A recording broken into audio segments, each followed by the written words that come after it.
Hello friends, இந்த வீடியோவில் நம்ம நெட்ஃபிளிக்ஸ்ல தமிழ் டப்பிங்ல ஒரு சைஃபை த்ரில்லர் படமாக வெளியான தி 6th டே படம் எப்படி இருக்குன்னு தான் பார்க்க போறோம். இந்த படத்துடைய கதை என்னன்னு பார்த்துடலாம். ஹியூமன் குளோனிங் பண்ற எக்ஸ்பெரிமெண்ட் தப்பா போக அது தடை செய்யப்பட்டு 6th டே லா அப்படிங்கிறது உருவாக்கப்படுது. அதன்படி குளோனிங் செய்யறது சட்டவிரோதமான செயல் அப்படின்ற மாதிரி கருதப்படுது. கட் பண்ணா அர்னால்டு பாத்தீங்கன்னா ஒரு பீஸ்ஃபுல்லான ஒரு லைஃப் லீட் பண்றாரு. இவர் ஒரு சார்ட்டர்ட் பைலட். இவர் வில்லனுடைய ஸ்னோபோர்டிங் எக்ஸ்கர்ஷனுக்காக அவர் வந்து மீட் பண்றாரு. வில்லன் பாத்தீங்கன்னா குளோனிங் கார்பரேஷனுடைய ஹெட்டா இருக்காரு. ஊர் முழுக்கவே பாத்தீங்கன்னா ரீபெட் அப்படின்ற ஒரு ஷாப் இருக்கும். அந்த ஷாப்ல பாத்தீங்கன்னா உங்களோட பெட்டை வந்து ரீக்ளோனிங் பண்ணலாம் அப்படின்ற மாதிரியான ஒரு ஃபெசிலிட்டி அப்படின்றது இருக்கும். அந்த பெட்டுக்கு பாத்தீங்கன்னா அதோட நினைவுகள் எல்லாமே பாத்தீங்கன்னா திரும்ப ரீஸ்டோர் பண்ணிட்டு நீங்க எந்த மாதிரியான டெக்னிக்லாம் அதுக்கு சொல்லி கொடுத்தீங்களோ அது திரும்ப வந்து செய்யற மாதிரி அமைச்சு கொடுப்பாங்க. சோ அர்னால்டுடைய மகள் வளர்த்த ஒரு டாக் வந்து இருந்திருக்கும். சோ அந்த டாகை ரீக்ரியேட் பண்ணலாமா அப்படின்னு அவர் நினைச்சிருப்பாரு. இருந்தாலுமே ஒரு கட்டத்துல பாத்தீங்கன்னா அது தப்பு அப்படிங்கிற மாதிரி சொல்லிட்டு அந்த ஸ்டோர்ல இருந்து வந்துருவாரு. இவர் இந்த வில்லன் கிட்ட ஒர்க் பண்ணும்போது அவருக்கு ட்ரக் டெஸ்ட் அப்படின்ற பேர்ல சில டெஸ்ட் எல்லாம் எடுக்கிறாங்க. அது சாதாரண டெஸ்ட் தானே அப்படின்ற மாதிரி நினைச்சு அது புறக்கணிச்சுட்டு வீட்டுக்கு போகும்போது பாத்தீங்கன்னா டாகை வந்து க்ளோன் பண்ணாம அதுக்கு பதிலா ஒரு பொம்மையை எடுத்துட்டு போறாரு. அங்க போய் பார்த்தா இவர மாதிரியே க்ளோன் பண்ணப்பட்ட ஒரு நபர் பாத்தீங்கன்னா அவருடைய வீட்டுல வந்து இருக்கிறத பாக்குறாரு.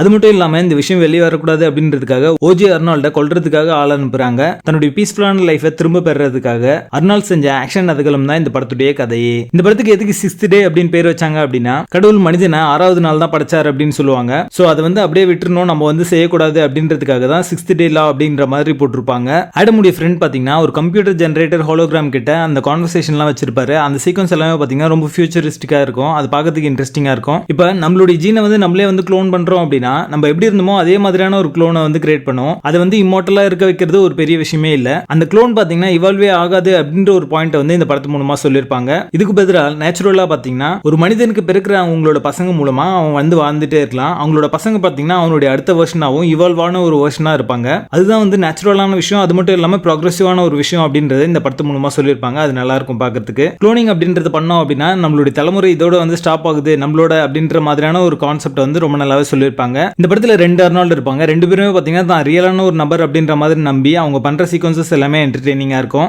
ஆக்ஷன் சீக்வன்ஸ்ல அர்னால்டுடைய ஸ்கிரீன் பிரசன்ஸும் அவருடைய பிசிக்கும் ரொம்ப நல்லாவே ஒர்க் ஆயிருக்கு அப்படின்னு சொல்லலாம். 2000 பாத்தீங்கன்னா ஒரு ஃபியூச்சரிஸ்டிக் கான்செப்டை ரொம்ப நல்லாவே வந்து எக்ஸிக்யூட் பண்ணி கொடுத்திருக்காங்க அப்படின்னு தான் சொல்லுவேன். இந்த படத்துல இருக்கிற சிஜிஐ ஒர்க்லாம் பாத்தீங்கன்னா பழைய படம் அப்படின்றதுனால லைட்டா சிஜிஐ பண்ணிருக்காங்க அப்படின்றது தெரியும். நீங்க அர்னால்ட் அண்ட் சைஃபை த்ரில்லர் ஃபேன்ஸா இருந்தீங்கன்னா கண்டிப்பா இந்த படம் உங்களை சாட்டிஸ்ஃபை பண்ணும். படத்துடைய பேசிங் நல்லா இருக்கு. மொத்தத்துல இது ஒரு one time watchable sci-fi thriller படமாக வந்திருக்கு. படத்துல அழகான இருக்கு. இந்த படத்தை நீங்க ஃபேமிலியோட பார்க்காதீங்க. தி 6th டே படத்துக்கு எங்களோட ரேட்டிங் 6 out of 10.